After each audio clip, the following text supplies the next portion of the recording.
Module 9.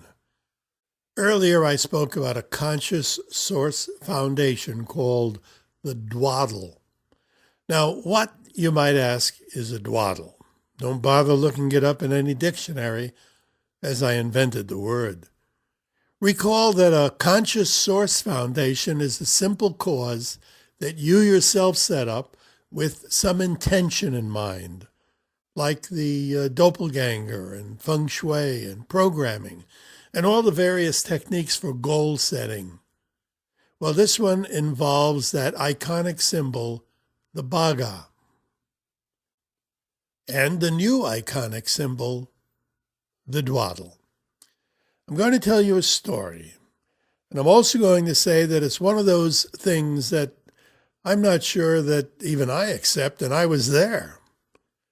I was presenting a class of hypnotism in Laredo, Texas, for some Silva people. It was a training for the students of Jose Silva in the art of hypnosis. I used to present hypnosis training classes for Silva lecturers and graduates. There was a young lady in the class who was extremely bothersome to the other students. She was questioning everything again and again and again and again. Now, I like questions. I actually solicit them, but this one was going over the line, so to speak. I had no idea where or what she was doing in the class in the first place. She didn't appear to be interested in learning the art, only in bothering everyone there. Well, we came to a segment of the class that involved healing with hypnosis. The young lady, let's call her Clara, she raised her hand when I asked if anyone was in pain, as I wanted to demonstrate a particular hypnosis technique. Clara held up her hand. "What's your problem?" I asked her. She came over to me and whispered in my ear that she had a lump in her breast. I told her to go to a doctor. This class was for pain removal, not tumors or illness. Those things were for doctors. She said, "Wouldn't I please try it anyway?" She was under a doctor's care, and she wasn't going to stop going to her doctor, so why couldn't I do something for her as well? Couldn't hurt? Well, that's the way I feel. It can't hurt. And then again, it might help. When I do healing with hypnosis, I only ask for those people who are in pain, as there's immediate feedback. But Clara was bothering the whole class, and so I decided to create a new iconic symbol for her to stop her incessant questioning for a while. Long time ago, I learned that it really doesn't matter what a healer does, so long as they do something. That'll be explained a bit later. At any rate, I walked over to the chalkboard in front of the room, and I drew a very elaborate stick figure. Not trying to make it art, just the outline of a body with a circle for a head and lots of lines for arms and legs. No features, just a kind of scribbling, with a few extra circles around the area of the upper left breast where she reported the problem. That was the symbol. To the class, it looked like an elaborate doodle. I said, "No, it isn't a doodle, it's a dwaddle." Actually, I was kind of making a joke out of it. But from then on, the icon became a dwaddle. From little insignificant seeds, sometimes major things happen. That's how the dwaddle came about. I had Clara stand about 5 feet away from the board and told her to stare for 30 seconds at the center of the dwaddle, in the area of the chest where the problem was. I looked at my watch and timed 30 seconds. Then I had her run her eyes around the perimeter of the dwaddle for another 30 seconds. She did that, and that was it. I turned to the class and explained to them about intent and objectives and the necessity of a symbol to attach intent to, which would automatically fix on the objective, which in this case was the problem. While I was explaining all that, Clara left the room. A few minutes went by, and Clara ran back into the room extremely agitated and excited. She stopped me from speaking and said loudly for the entire class to hear, "It's gone, it's gone, it's gone," she repeated over and over and over again. Clara came over to me and whispered in my ear that the lump had disappeared. I must say I didn't quite believe her, as I had not felt the lump in the first place and wasn't about to. And I had to take her word for it. But then again, you never know. She seemed to believe that something had happened. Well, I let it go at that, thinking, wow, that waddle is really something. I told her to go to a doctor, and she did.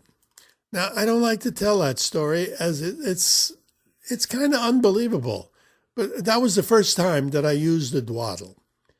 I did, however, tell her to be sure and see her doctor that week. I've always felt that alternative healing methods should be used along with the care of a physician. Now, you might well ask, do I really believe that a lump in some young woman's breast disappeared after she stared at a stick figure drawing for 30 seconds? My answer would have to be, I don't know. I've been teaching these methods for more than 30 years, and I've used many of them for more than 50, and I'm still skeptical. I've taught healing classes of Qigong and labyrinths and psychic healing, as well as hands-on and faith and spiritual and healing through hypnosis, and a few more that I've developed. I've seen hundreds of healings that may well qualify as miraculous, but I remain skeptical. I'm skeptical because I don't know what's happening. Oh, people explain it all right, but they don't know either. They say the healing is happening because of this or that or some other thing that has been used so long it's become traditional. I know the waters of Lourdes has had hundreds of miraculous results. I also know the waters of Lourdes has had millions of pilgrims drinking from it, all hoping for a healing. Does that mean that the holy waters don't work that? It's some other force at work? I don't know. If ever there were a universal iconic symbol, the waters of Lourdes would be it. So why don't the waters work in every single case? Once again, I don't know. But then again, no one else does either. Some people explain it, but they don't know. Nobody knows. That's why I've worked out specific techniques for you to use. If you yourself are skeptical about the result, that's okay, as long as you use the technique. There's a reason for that. A skeptic is unemotional about the outcome. They don't care. That's the mindset I look for. I believe that I've been so successful over the years because I'm skeptical. And when I say I don't care, well, obviously I care, I wouldn't do it. I don't care in that if it doesn't work, I just feel it didn't work that time. So I don't care about the result. Whether the healing takes place or whether it doesn't, as far as I'm concerned, the same result. There was something in the way. What, I don't know. But back to the dwaddle. The next time I had occasion to use the dwaddle was during a seminar I presented in Hawaii, in Honolulu. This time it was a PDQ seminar, but I did want to get more information on this new iconic symbol. I was doing research into various techniques and methods to teach other people at the time. We were in the meeting room of the Ilokai Hotel. When I asked if there were any headaches in the group, 3 or 4 people came up, and using a different dwaddle for each of them, after the first 30 seconds, all 3 reported improvement. Now, there are many methods of healing, but all of them require that intermediary that we call the iconic symbol. In that case, it was a drawing on a chalkboard or piece of paper that I call a dwaddle. I've also borrowed a scarf and put healing energy into that, simply rubbing it with my hands with the intention to turn it into an iconic symbol. It really doesn't matter what you use so long as you follow 3 rules. Incidentally, the one with the scarf, that's on YouTube. If you just search for Bert Goldman or the American Monk, it may still be up there when you get this. You'll see me healing about 30 people with a scarf. So it doesn't matter, as I said, what you use so long as you follow 3 rules. Number 1, you have to have an intention to heal. Number 2, you must use a symbol, some symbol, an iconic symbol, something that you feel is symbolic of the healing, such as the baga or the dwaddle. It can even be a thought, anything. And number 3, you want to remove emotions from your mind when you use the iconic symbol. The more you want something to happen, the less likely it is that it will happen. take away that emotion. That's why a surgeon, let's say, whose child needs an operation. Now, the surgeon may be the most qualified, but that surgeon won't operate on their own child. Why? They care too much. So they'll get a friend to do it. Now, let's take those three things apart because this is going to be programmed so that you can use this method for yourself and others to solve problems. But what takes this method away from all the other methods is another iconic symbol, the Bhaga. The use of the Bhaga symbol seems to multiply the energy of your iconic symbol geometrically when you use it, in addition to the dwaddle, or the scarf, or the hands-on, or healing thoughts, or qigong, or any other method you may know of. Now, let me go over one of the principles of metaphysics that we're dealing with here, the principle of gender. The concept of the gender principle is that all things have a masculine and feminine character, a positive and negative, an outgoing and inflowing, a repelling and an attracting force. This can best be seen in a magnet, which takes advantage of the attracting force, but can also be used for repelling. Take two magnets and put the negative to the negative, and the magnets repel. Put the positive to the positive, the magnets repel. But when you put the positive to the negative, the outgoing to the inflowing, then there's a powerful attraction. The desire that creates your intention is the first force. That is an attracting force. You want to attract the healing energies to bring them into you. As it is your intent to heal, the result of your effort, a successful healing, is also an attracting force, as it requires the energy that you're sending out. These are both attracting forces and will repel each other. In other words, the healer's intent will not get through to the person who's in need of the healing. As the attracting force is a negative force, you have negative, negative. There must be a positive force for the healing flow to take place. And that's the job of our iconic symbol. The Bhaga is both positive and negative, inflowing and outgoing, as is the dwaddle. You think about something, that's the first force. And the thing you're thinking about, the person needing the healing, is the third force. When you touch your tongue to the roof of your mouth while thinking about the first and third, you've created a conduit for the energies to get through. The same thing goes for the dwaddle, with the difference being the dwaddle is a physical thing, while the Bhaga is a mental thing.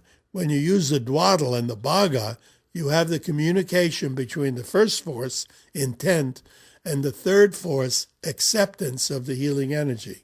Now, if you didn't quite understand that, let me simplify it, as I know it can get a bit complicated. The best way for you to see this in action is to use the iconic symbol yourself. First of all, you're going to need a subject with a headache. But let me deviate for just a moment. You may not want to be a healer. You may not want to ever use this force to heal. But there may be other things that you do want. As example, you want a better job, a firm relationship, the right kind of friends, financial security. You want freedom from fear.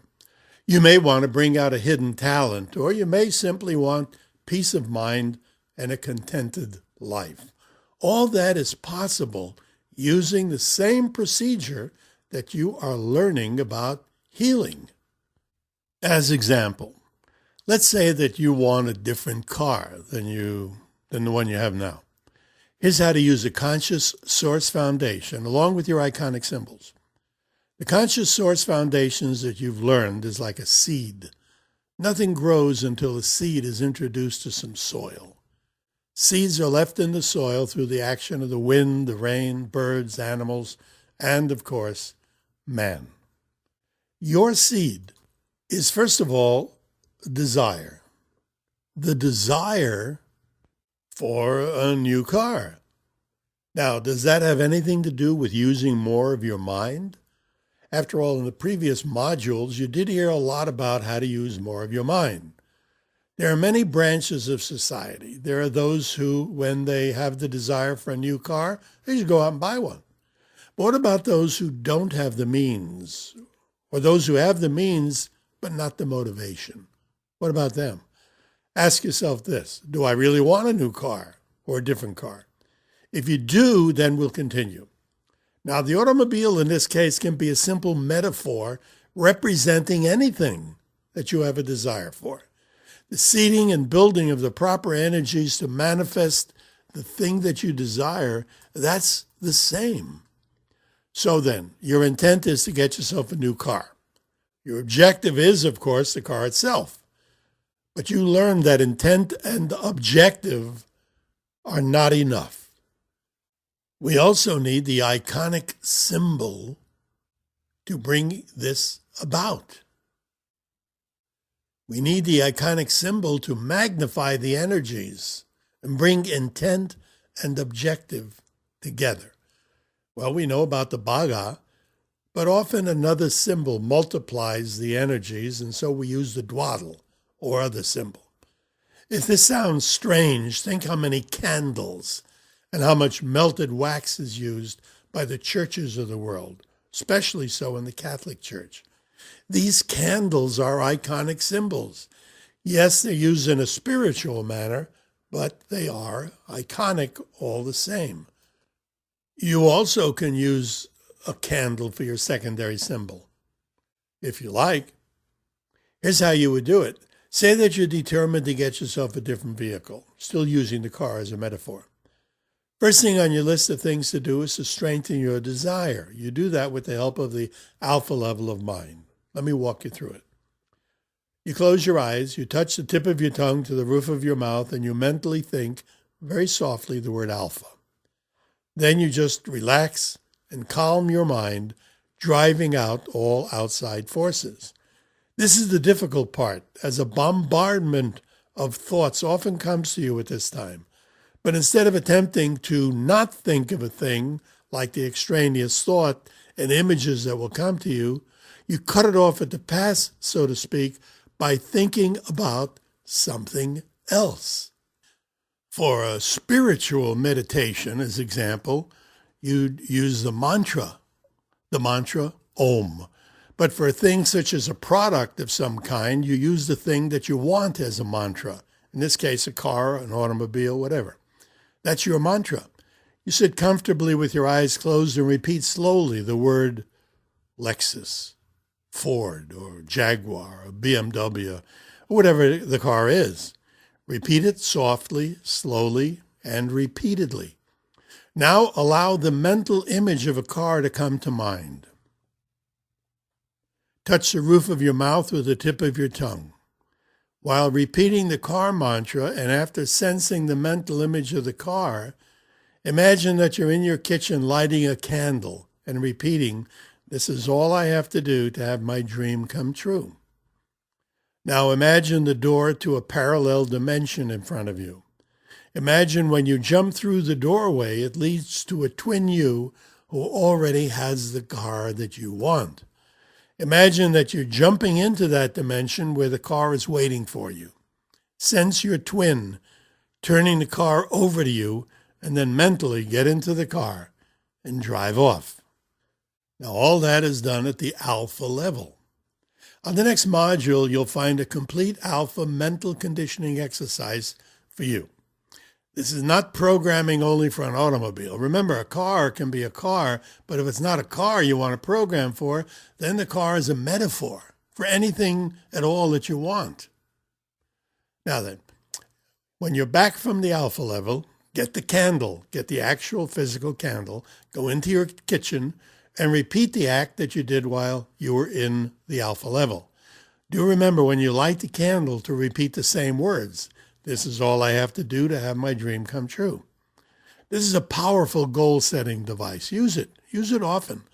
Many forces are set in motion by this technique, both physical and psychological. What is your dream? Well, let's do one now. Get comfortable. Get ready to close your eyes while I guide you through the alpha exercise. Think about what you want. Relax, and we'll begin in a minute. Everything that we're doing with this project has already taken place in one of the parallel dimensions. During the alpha exercise, you'll be going to a dimension where you're already successful in the use of the dwaddle. Just by going there, you bring back a bit of the energy of a successful you. The transit doorways all lead to a parallel dimension where you're already successful in the achievement of your goal.